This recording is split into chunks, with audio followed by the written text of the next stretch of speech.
What's up, Guava Bees? Welcome to another special episode of the Dear Guava Bean podcast.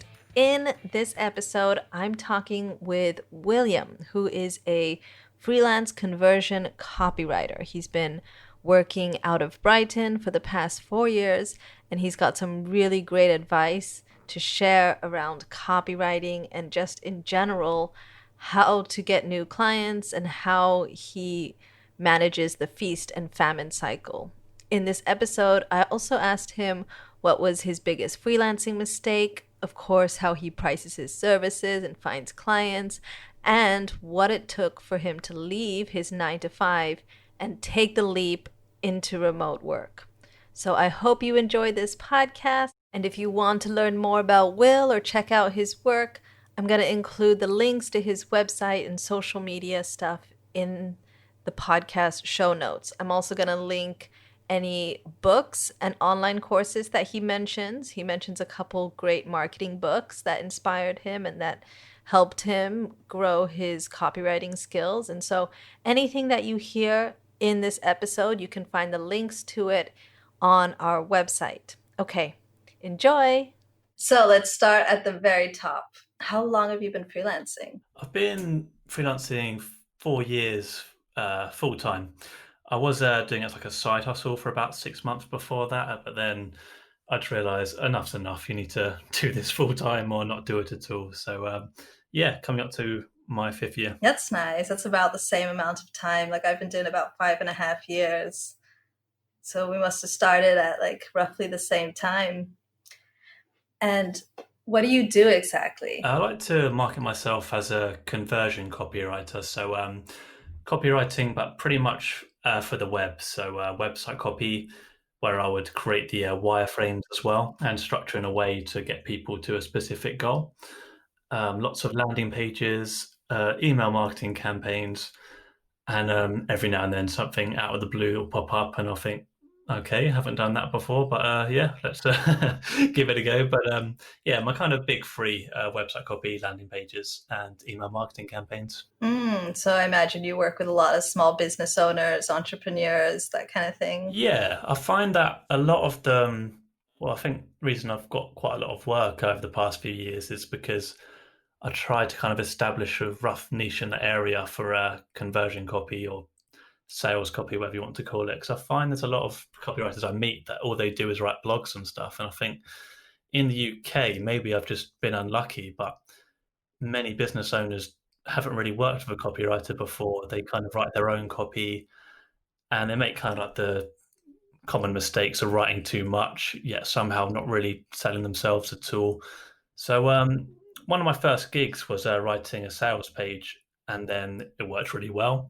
And they came back to me and said, can we do some emails? And I just kind of created a full sales funnel. And it really did a lot of great things for them. So that was kind of like my light bulb moment. Like I think a lot of businesses could really do with this stuff. So I've kind of been floating around that niche since I started pretty much. Yeah. That's cool. When did you realize that you wanted to be a freelancer or you wanted to like get into copywriting?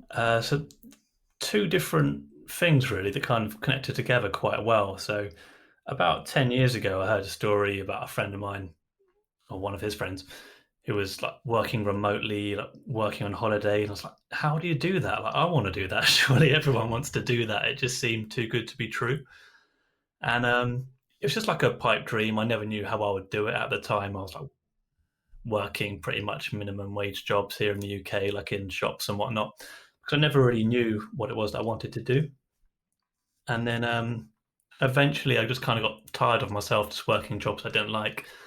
And I heard basically everyone was just saying, you should learn how to code. You could do this, you could do that. Everyone wants coders. It's a great skill to learn at bare minimum. So I thought, okay, that makes sense. I've got nothing else on my mind that I want to do. So I started teaching myself with some online courses and whatnot. And I wasn't that excited about it at first. I thought I'm just learning it just to try something new, if anything. But then it kind of twigged that, wait a minute, I could actually do this from a laptop and work remotely like I've been wanting to for a while. So I actually ended up being a web developer for about 2 or 3 years. But it was just never for me. And I just felt a bit stuck because I've invested all this time into it. I love some aspects of the job, as in I've got a laptop in front of me. This is all I need. I love that part of it, and I love the part that I could be freelance if I wanted to. It was just the job itself was just wearing me out, which was never really a good fit. But then I took on one project where I got to work really closely with a copywriter, and then just seeing what they were doing, I was like, oh, this is what I should be doing. Like, I've always loved writing. I'm always kind of quite fascinated at marketing and advertising and why some things work and why some things don't. So yeah, then that's just like my kind of light bulb moment. I need to mix these two things together because I love writing and it would give me the option to work remotely. So yeah, kind of weird how it worked out, and took me a long time to find out this job even existed. But yeah, I've been doing it for years now and very happy with it. Yeah. Do you think you'd ever go back, or you're pretty settled? I don't know.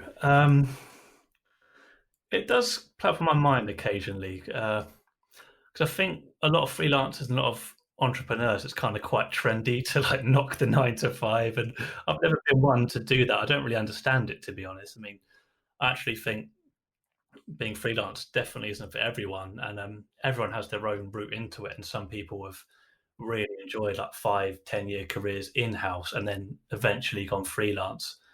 Whereas I think a lot of people are doing what I've done, have started off as freelance from scratch. I mean, I'd never rule anything out, but it'd have to be something pretty special. I mean, there are lots of great companies out there, but I think I'm just a little bit scarred from the companies that I worked with back in the day when I was a web developer. I never really enjoyed working there so much, but I wouldn't rule it out. I'm just enjoying it too much as a freelancer, to be honest. I just love having that control of marketing yourself how you like, working where you want, and yeah, just kind of creating your own work. Because so many times you get an email from someone and you think you're going to be talking about creating website copy or something similar, and then you just kind of have your meeting and you find out there's all kinds of things you can do, and like the job pretty much changes right there on the call. And I think I'd really miss that if I worked in house. If I was just a copywriter in house, I don't think I'd be that closely involved. So I don't know. It comes on my mind occasionally when I'm a bit stressed working too much or something, but it's usually a very short-lived thing. I think I'll be freelancing for a good few years yet. Yeah, the creative freedom is certainly something that you can't get anywhere else. I think that's how I felt too, like the freedom to choose your work, to do the jobs that interest you, to change your job if you don't like it. That's something that you can't get anywhere else. Yeah, exactly. And every now and then that does happen, doesn't it? You kind of have 6 months and you kind of look back at your projects and you look at the ones that you don't really like and the ones you do like, and then you just kind of replan your path and you're trying to attract more of those. So, like I say, I've been doing it 4 years. I think I've enjoyed it I've enjoyed it more with every year that passes. And I speak to a lot of freelancers and they say the same things. I think when you start, we kind of get seduced by this work on a beach, be your own boss, but it's really hard. There's all these like little lessons you learn along the way, and they're quite stressful lessons to learn at first. Like you take on too much work, or you're not the best at meetings, and you don't upsell, and just all these little things. You just kind of limit yourself. But once you kind of learn and get more comfortable, I find it becomes a lot more enjoyable, and you can do your best work because you're not stressing out about all these little things that slowed you down when you got started. Yeah, it's like anything. It gets easier with practice. It's not so scary once you've been doing it 3 or 4 years. You kind of feel like, I know what this is now. Yeah, definitely. So did you take any courses or go through any kind of training to become a freelancer or to learn copywriting? I did, yeah. I took a few courses from Udemy, if you're familiar with them. Yeah. Yeah, they were pretty basic, but they were so helpful because when I came into freelancing, I didn't know anything about it. I was like, how do you invoice? Do you charge by the hour? Just like a million questions like that. And then you try and find the answers through blog posts, but everyone's got a different opinion. And I was never quite getting the information I needed. I was just getting little drips and drabs. So I went on to Udemy and they're having like one of their sales. So I got about 4 or 5 courses and they're really helpful. They just helped me get out my own way, just kind of give me like a very structured plan. Like, this is how you write website copy. This is how you structure it. Here's some structures that have been used for 50 odd years that work really well. And it's kind of made me realize that it's really not that hard. Lots of people do this for their career and do very well. So yeah, I think I'm just kind of getting in my own way of it, really. So there's a few courses on Udemy, but I think the biggest ones are just reading some books, just reading really old school marketing books. Interesting. What books like really stood out or influenced you? One by Claude Hopkins called Scientific Advertising. It was written in 1921, I think it was. Like, yeah, it's like a really old book, Wow. but it's just all about human behavior, psychology, and why some things work. And I just found it amazing. Just I've read so many modern marketing books now, and they're very good, but they're all just kind of in one area. Whereas this book it seemed like a complete guide, the perfect kind of base to start off as a copywriter. And there was another one I read by a copywriter called Gary Halbert. So his book was a very odd story behind it. So he actually went to jail. He was a copywriter and he was in a business, and apparently they did something that they shouldn't have done. And he took the rap and went to jail. And he was actually writing letters to his son from Boron prison. And in those letters, he kind of taught his son like how to write good copy and just these little life lessons. And I don't agree with everything in the book, but the marketing lessons, like how to write like sales copy and whatnot, are spot on. And another one, like that first book, just nothing compares that I read today. It's all just kind of very simple, but those original books that I read were brilliant. And I kind of felt like that was all I needed to get started because I'd spent so many months just putting it off anyway. I just thought to myself, enough's enough. Like, you know, the basics. You've already done some projects for friends, sort of little jobs here and there, and they've been really happy with what you've done. So might as well just go for it, really, and see what happens. Yeah, I think that's the right attitude. So many people put it off by thinking they need to have a course or they need some kind of certification. They need to like reach the stage where they feel ready to start freelancing. And I don't think anybody ever like reaches that stage. You just kind of got to jump into it and then learn as you go. Has that been the case for you? Yeah, definitely, because there's no kind of like right or wrong, especially with copy. I mean, the kind of basic lessons are there, but it's how you put it together. And you know if it works when you show it to people and they go, oh no, that's terrible, do it again. And, or if they look at it and go, yeah, that's brilliant, let's put it live and see how it works. So I find if you spend too long going from one book to another, one course to another, it's just going to become more confusing. You're just going to overthink the simplest thing. And you got to remember as well that everything's just an opinion. That book, that was just one guy's opinion, that was someone else's opinion from that course. And just take bits from them, but don't base absolutely everything on them. Just kind of put your own intuition into it and see where it takes you. So I haven't really looked into many courses lately. I've just been too busy with client work, but I think I'd be quite interested to try some of the courses out there these days because I follow quite a lot of people. I do hear about these courses on podcasts that sound really good. So I think it's something I'm going to revisit. Taking a new course? Yeah, because I find this like copywriting so vast. There's copywriters with niches and all kinds of things. And in the past, I've worked with people that have helped me set up sales funnels. They've done all the ClickFunnels stuff and built all the unbounced pages, and I've just written the copy. But yeah, I find like a lot of courses that kind of mix quite a few different things together. So it'd be interesting to learn about other software and maybe some pay-per-click stuff and some website builders, because I know a lot of copywriters who actually include that in their service as well, that actually make the website for them or put all the emails into their CRM for them as well. So it's something I'm thinking about maybe in the future, just to learn a bit more about that stuff and then maybe hire someone to work with me occasionally so we could give a better service to the client. But it's more out of curiosity than anything. Like I'm getting work and it's going well, but yeah, just out of curiosity, see what courses are out there, because you always get something out of it. There's always, I find in freelancing in a nutshell, you just hear these tiny bits of advice that are so helpful. You can read like a book and not really enjoy it that much. Just one page gives you one tip for writing your copy or one tip for kind of how you organize your day. And those are the things that really kind of help you level up and become productive and a better writer and whatnot. So yeah, always open to courses or books that are similar to copywriting, but not just about copywriting. So you can just kind of take some lessons out of there. So I think that's important to get all your lessons from a lot of different areas. Yeah, I agree. I think you should always be learning, always be expanding and adding new skills, trying new things out. It just makes you better as a freelancer. It means you can provide more services to your clients, and like it also just helps you. Like I feel like once you learn different skills in different areas, the accumulation of knowledge makes you like this kind of wizard or like this jack of all trades that can do anything. And for me, I like to be very independent. So the more skills I get, the more I feel like, oh, I can do everything.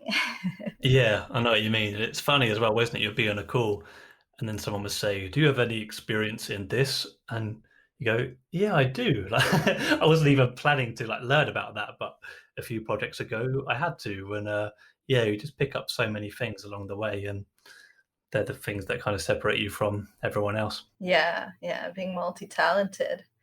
So, how did you know how to price your services in the beginning? Do you feel like you started out at a good range, or do you feel like you've changed a lot? Oh, I was terrible. I did absolutely everything wrong. I was so bad. So the cheapest kind of day rate I could find from Googling for like a freelancer was about £250 a day. And so I thought, okay, so I'll charge that. Then it got kind of difficult because I was working for another, I had another job, didn't I? So I couldn't really do day rate. So I was just doing like a fixed fee for the first few months, but I was like severely undercharging. It was just like a confidence thing, really.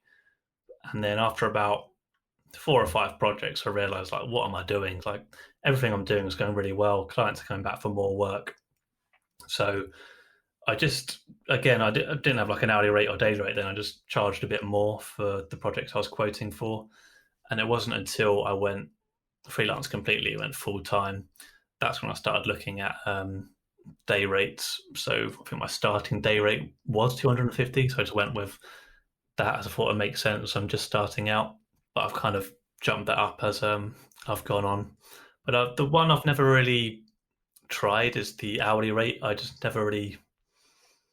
I just found it got too complicated. Just hearing stories from other freelancers.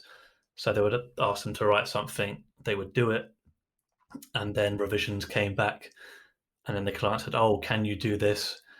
And they were just kind of keeping track of all their hours and then submitting like one big invoice, and the client wasn't prepared to pay that invoice. So, oh, have we really done that many hours? And I know that's just one story of a client that obviously wasn't that prepared. But another thing with hourly rate is obviously the more you do things, the quicker you're going to get. So you're kind of making less money. So that never really made sense to me. But then the counter argument to that is, well, then just charge more, just up your hourly rate, which does make sense. But then you kind of get to this weird point where your hourly rate is so high that not every job is suited to it. So they might ask you just to write 2 fairly simple short emails or landing pages, and then you go, okay, my hourly rate is this. And they're like, what? Just for that? So I just find lots of inconsistencies with an hourly rate. I think it's okay if you're just starting out and go for quite a low hourly rate just to build some confidence. If it's like a side hustle and you're only doing a few hours here and there, I'd say it's fine. But I don't know anyone who works full time as a freelancer who always goes by hourly rate. It's usually a day rate or the most common one, fixed price agreement for the project, which I find the safest one because you both know what you're working to. You sign a contract, so we're going to be delivering this, this, and this. You build in your revisions into there as well, so you get 2 sets of revisions. And then if there is any scope creep, then that's fine. You just add another milestone. So it's always in control rather than just racking up hours and then just seeing where the project ends up. So I say that's the best way. Just make sure you know what you're getting yourself into, what the client wants, what you can do, and break up a project into milestones. Take payment for the milestones as you go, and that way I think it kind of keeps everyone calm because you know what you're working towards, and there are no surprises, and you're not going to be caught out with some giant invoice to pay. Yeah, I agree. I think flat rates are the safest for you and the client. It takes freelancers a while, though, to know how much a flat rate should be. And so often they have to charge hourly until they figure it out. Yeah. And do you find that freelancers, that they don't respect their own value because you start doing it usually because you enjoy it? And I enjoy what I do, so I can kind of write all day long, quite enjoy it. And when I first started out, just charging money for it felt quite strange. It's like, well, I've enjoyed this. I can't charge money for this because in my previous jobs, I never really liked working. I just never liked my job. So it always felt really strange, like some bizarre kind of imposter syndrome. Like it was a very strange thing. I spoke to a few freelancers, they had it as well, just always underselling themselves. And yeah, copywriting, like it makes people money. You can see that in when you do like an A/B test, see how many more people sign up when you rewrite someone's sales page or email marketing campaign. So yeah, that's something you just need to get over. Yeah, 100%. I see that so much in so many freelancers. It's not so common in like experienced freelancers. Once people have been freelancing a while, they start to see their own value and they start to charge what they're worth. But new freelancers, or even freelancers who have been doing it a while, but maybe they don't feel comfortable charging for it, I've had many freelancers underquote me for their work, and I tell them, like, this is way too little, you should be charging more. And I make them charge more because I think everybody should get paid properly for their work. It's good for the employer and for the freelancer. People do better work when they get paid better. So I prefer to overpay, or at least pay higher, and feel confident that the person's going to be putting in more time and energy rather than just pay a lower rate. And I know that the person's not going to be so happy with that. Yeah, definitely. I know exactly what you mean. And I think in my first year, I lost a lot of projects because I was too cheap, which sounds strange, but no, it's definitely something to that. I think if you do a really good job of selling yourself and letting the client know what you can do for them, and you back up your experience, look, I did this recently, this is similar to what you want, and this got them from this conversion to that conversion rate, and then it's going great. You talk about availability, that's all good. Then you give them your price and it's a lot lower than they expected, and it gets a bit weird. They're like, why is he so cheap? We've spoken to about three or four other freelancers, they were a lot more expensive. And then even if you did a better job of just hosting the meeting and selling yourself, they're going to go with someone else. I find it shows a lack of confidence, or I don't know, it just weirds them out. You don't want to be the cheapest one. Yeah, it just shows a lack of experience also. Like, that's really what it is. If somebody undercharges, I can tell that they don't have enough experience to know what they should be charging. Yeah, definitely. So I'll ask a question that everybody wants to know. How do you promote your services and find new clients? Yeah, that's the question. Yeah. Every day, every meetup, every question from a friend is always, how do you find clients? And I know, I just have to throw it in there. Yeah, well, no, I still ask myself that sometimes. Sometimes I don't even know how I get clients. So I've kind of really tried everything. When I first started out, I was kind of sold this idea of you need to do inbound marketing all the time. That's how you get clients. You need to write blogs, you need to be on social media all day, and all these things, which is a lot of work for one. It's a lot of work for one person. Even if you write for a living, it's a lot of time and effort to do all those things. But I did that for a bit because I enjoyed it.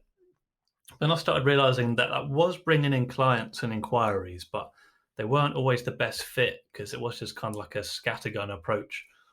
And I didn't really feel comfortable with writing something just for the idea of, or just for the return of getting a client. It just didn't sit well with me. Just knowing I was writing just to get work in. Don't know why I have a problem with that. There's something about me that didn't really like it. I wanted to be a bit more, I guess, honest, just be straight up and message people that I like the look of their business and what they're up to, and just introducing myself.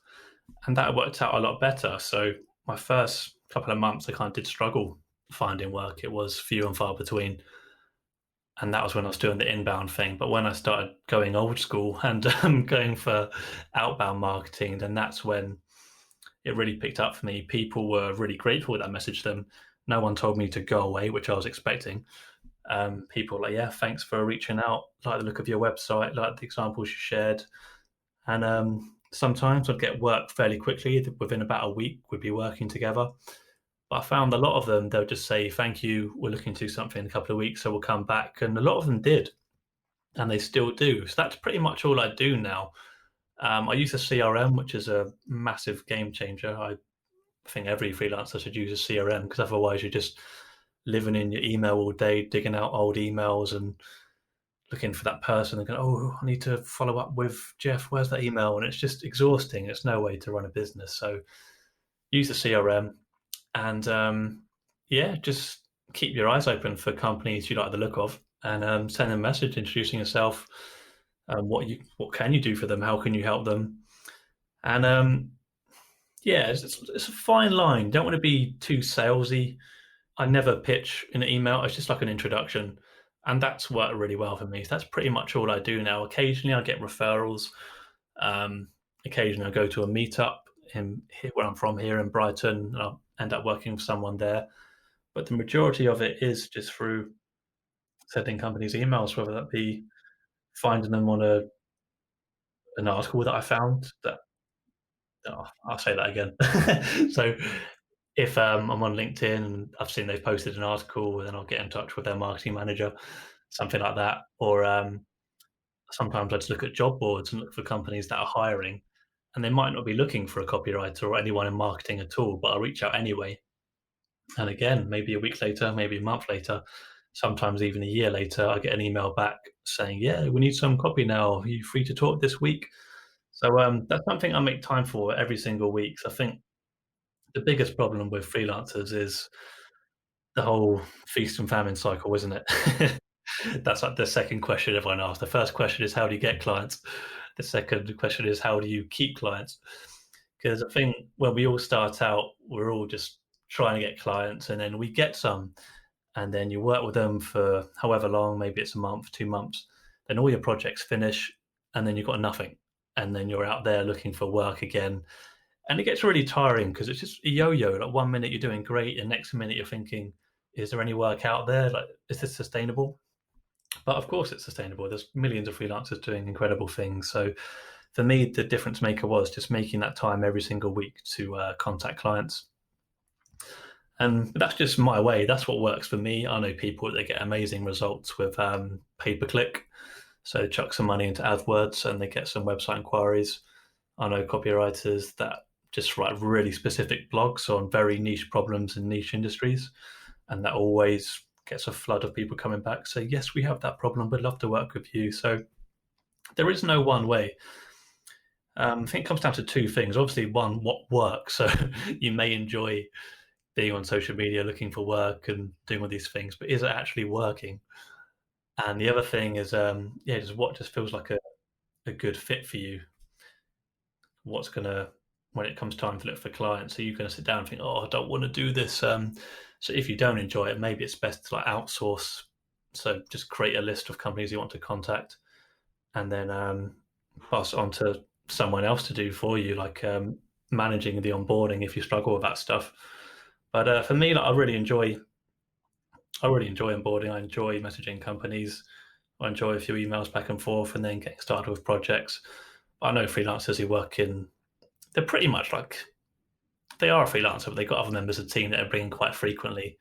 So they might get one of the other colleagues or freelancers to take care of the onboarding if they're taking on like a giant project. So there's many ways to do it, but for me, it's just always keeping it simple, just reaching out. What CRM do you use? You mentioned that you use one. I use HubSpot. I pretty much used it accidentally, to be honest. When I first started copywriting, actually, I forgot to say, I did some of HubSpot's courses as well. So I did some Udemy ones and some HubSpot ones. And then they were promoting their free CRM. And I just signed up just to have a little look around it, really, just because I was curious. And it seemed pretty cool. I liked the layout. It was fairly easy to get to grips with.